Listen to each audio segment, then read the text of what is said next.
Today we're going back into the water to see what's at the bottom of the ocean.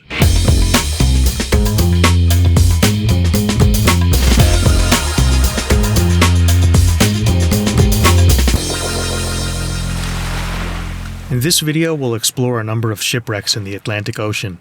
We'll look at photo techniques and tips to come back with great images. Even if you're not a diver or have no intention of diving 100 feet below the surface, I'm certain you'll enjoy our next adventure together. Alright, let's get into it.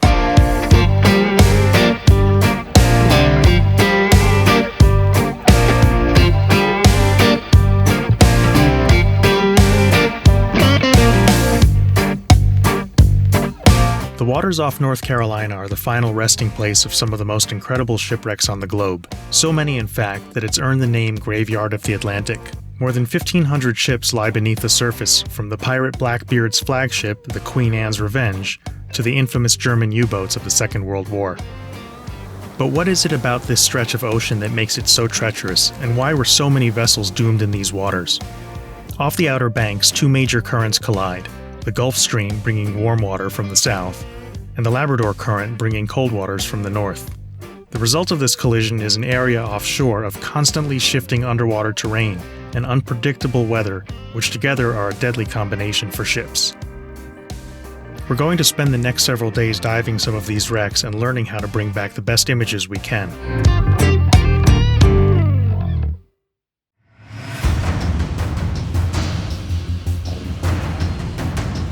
Our first dive site is a true ghost of war.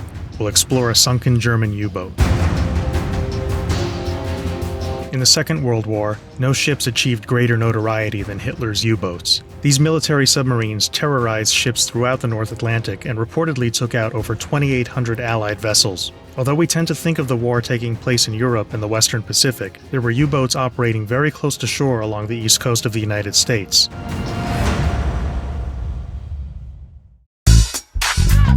Today we're going to check out the U-352, which was sunk by the U.S. Coast Guard in 1942.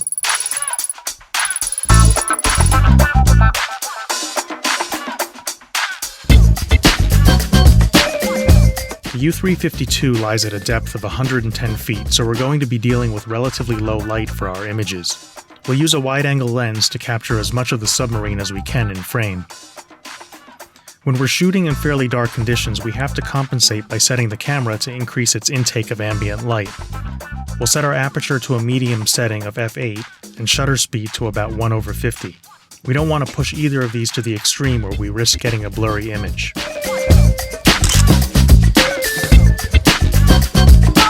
A good practice is to dial in your camera settings before you enter the water. On deep dives like this one, we don't have that much time underwater and need to be especially safety conscious, so the less we need to adjust the camera, the better. Alright, for our next dive we're going to try something more difficult. We're going to attempt to photograph a shark inside a shipwreck. This time we're going down to the wreck of the Aeolus.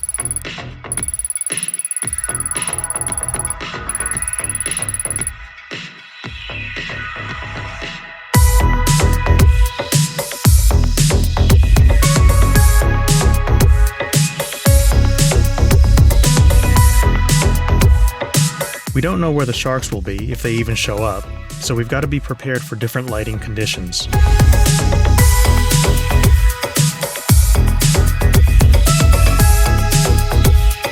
We're going to use strobes to help light up the shark, but we don't want to overpower the delicate white underside of the fish. So we'll set our strobes far apart and have them pointed slightly outward. You can see how I've got them positioned as I enter the shipwreck.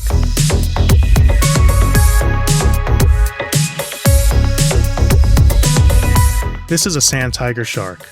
Now I know some of you think they look scary, and they certainly won't win any beauty pageants, but these sharks are terrific to dive with. They are super laid back and very tolerant of divers.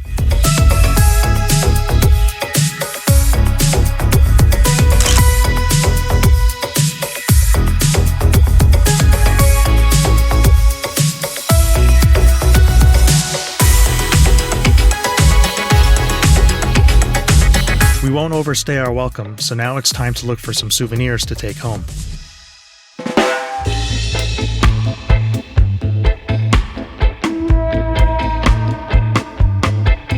This tooth is from a sand tiger shark, probably about the same size as the one we just photographed.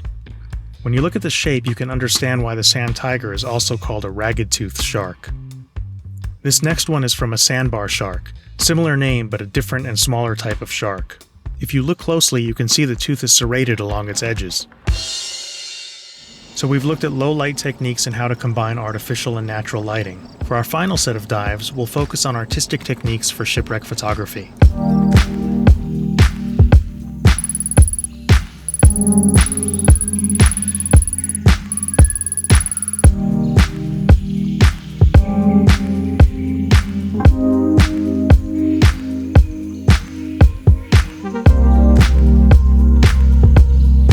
Some shipwrecks lie relatively intact, but many are broken up and collapsed on the ocean floor.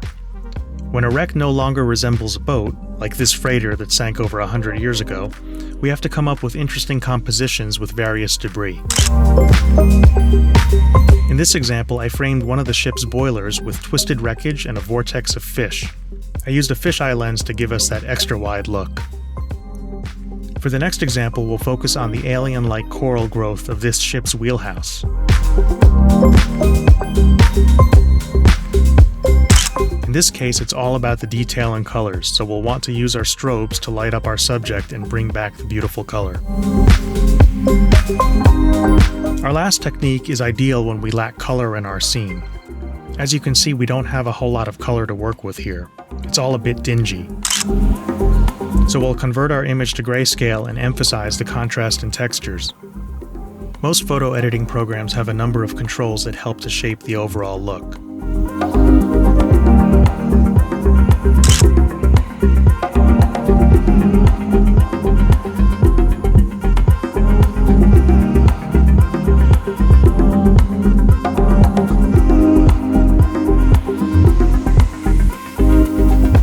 I hope you've enjoyed our exploration of the graveyard of the Atlantic.